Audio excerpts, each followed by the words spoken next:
Okay guys, so before doing this, you have to log in with your account. So as you can see, this is the website I have, it's running. So I'm using the Laravel 10 with this particular website or web application. So now if you go to the file manager, so this is a file manager. If you go to the public underscore HTML, so this is the whole setup. This is the environment env file. So select all one and make sure before doing this, you have to go to the settings. You have to enable show hidden files. Fine.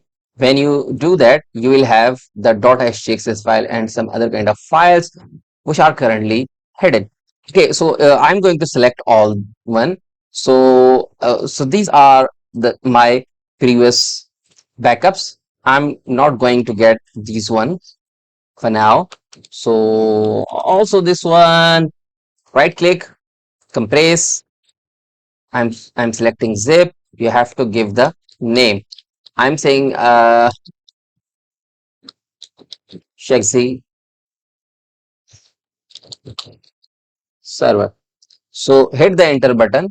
It will create the backups out of the box for you. Make sure it takes time and it's totally dependent upon your setup. So let's suppose if you have 10 GB or 20 GB of the data available here, it takes time. So if you have only 100 GB or 100 MB or 200 MB data, it takes the zip file or it compress the whole files within few seconds.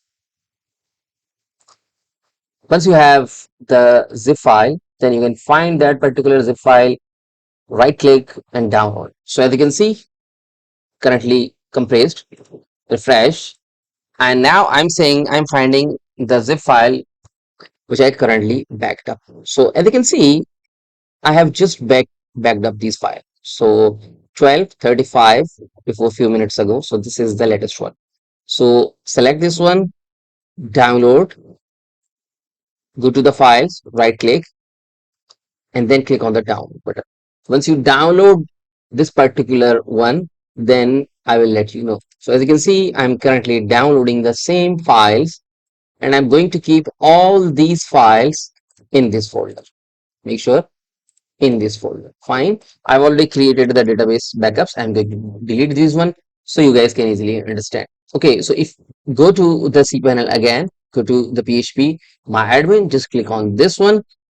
It will redirect you from this page to this page. Make sure these are two databases I have. I'm going to download both these one. So download, I'm going to keep all my database backup and also the file backup here in this, right? Fine. So I have created this particular backup. Now I'm going to create this particular backup. Export, and now I have just created these two backups. One I have already created. Second one we are also downloading. So as you can see, downloaded. So these are the two backups. Okay, so you have successfully created the backups. Make sure these are the files backup. Here we took, and also we have also created the backups for the database. Fine. But what about the emails? So if you want to create the backups for your email, then definitely you have the mail, and now you have to select all these one, and now compress, again zip file, and I'm saying emails, emails.zip. Created the email. So as you can see, this is the backup I have created. Sorry, once again, download. So it's 46 MB files. So that's why we are downloading these ones. So you have created the backups.